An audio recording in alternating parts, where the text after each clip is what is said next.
Hey guys, it's Andy And Tom?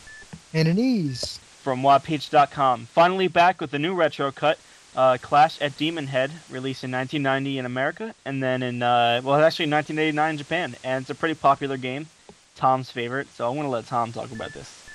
This is an awesome kind of like cult hit. Kind of weird, quirky humor in it, and really fun game actually. Dude blowing smoke rings. I think the game looks pretty cool just because it looks like it can be scanned at any moment into a Dragon Ball Z game because the animation's pretty detailed and also humorous in a way. And the dude has big Goku hair. Yes, Yeah, I guess he does. And big Goku pecs, might I point out. But the map alone is just, well, it's phenomenal. Look at that. Like, just, wow, that's all I have to say. I didn't know they had MS Paint back in 1990. Yeah, right?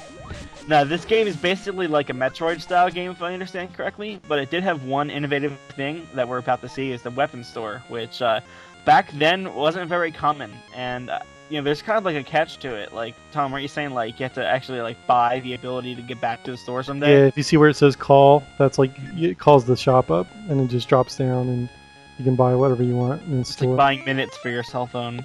Yeah, it's kind of like Metroid, but it's also like I guess the map reminds me of Bionic Commando, where you can go to any level at any time. Like, so, I mean, it doesn't have levels like Metroid, but That's a cool death.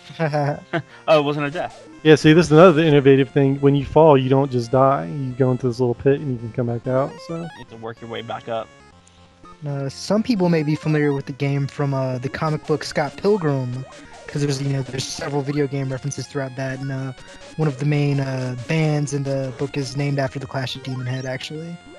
Which makes me even more ashamed that I've never heard of this game being a big NES fan. Like, I feel like I know everything about the NES, but this is a game that just doesn't look at all familiar to me. Like, I never even rented this, I don't think. So, it's definitely new to me. I think the bad guys are pretty cool too. You got like a little Pac-Man looking guy, and then like teeth with hair. Cavity Patrol. Yeah. Makes me think of when I was in elementary school, they come with a giant toothbrush and tooth. That's what I feel like when I'm playing this game. I don't know what's up with this Ron Jeremy guy. Ron Jeremy minor. I thought it was Mario, man. Yeah. It makes it. It looks just like Mario, dude. Look at Dude. that. What's that? Yeah, he does kind of look like Mario. No, wait. Maybe Mario and Ron Jeremy are really the same person all this time. I think we've all seen the Ron Jeremy dress. Ron Jeremy. Yeah, he dressed up as Mario. It's enough to give anybody nightmares. Yeah. Oh God. One up. Yeah, there's another thing. Like when you go to a stage, depending on where you enter it from, you're gonna enter from that side. So it's every stage is kind of like two stages, depending on which way It's you. a non-linear experience on Yeah. an NES game, which is pretty cool. Yeah. Another interesting fact is that this was a 2 megabit cartridge, which I don't know what you're going to do with that information, but I just figured I'd throw it in there. That's how they sold them back then, man. I was like, oh wow, 2 megabytes. That's Yeah, it was advertised like right on the box, like 2 megabytes. Tom, 2 do you remember? Oh, what's that jetpack's pretty tight. But Tom, do you remember the playtime? How long it took you to beat this game? at least we're talking hours, maybe like 6-7 hours. But this, like you mentioned, rental store. I got this at a rental store, and like I only rented it because I had already rented everything else there, and this was like, well, this is it. And it had like. Yeah, It had like terrible Mega Man 1 style box art, so I was like, this game is going to be terrible, but had a lot of fun with it. It was like, I ended up not wanting to take it back. It was so much fun. it looks pretty cool. I'm going to actually give it a shot because I play a lot of NES games lately. Because I actually hooked up a standard def TV just to hook up the old consoles onto them and have them look in their original standard def glory. Right. So what's this suit you got here?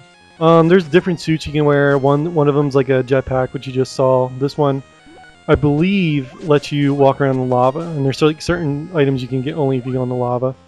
And then there's one that helps you swim. But aside from all these power-ups, you also have like force powers, like Jedi-style force powers you learn. Yeah, So- they even actually they call the power force. Yeah, so I mean, I there's saw- all kinds of stuff going on in this game. So, I guess the goal of the game get to the top of the mountain, beat up the bad guy, right? Yeah, but it's like, and then check out like the cutscene. Like if you're wearing a suit, it like puts the suit in the cutscene. That's pretty cool. I like that the little details they add. That it's funny. You'll see games now where they don't even do that. So it's a pretty good attention to detail in this game, and it looks like something worth checking out. So everybody, head over to your local NES store and pick it up. That'll end this week's Retro Cut. Aniz, Andrew. Tom, Wapeach.com. So maybe the end. Alright, no, seriously guys, Wapeach.com, keep up to date with our stuff.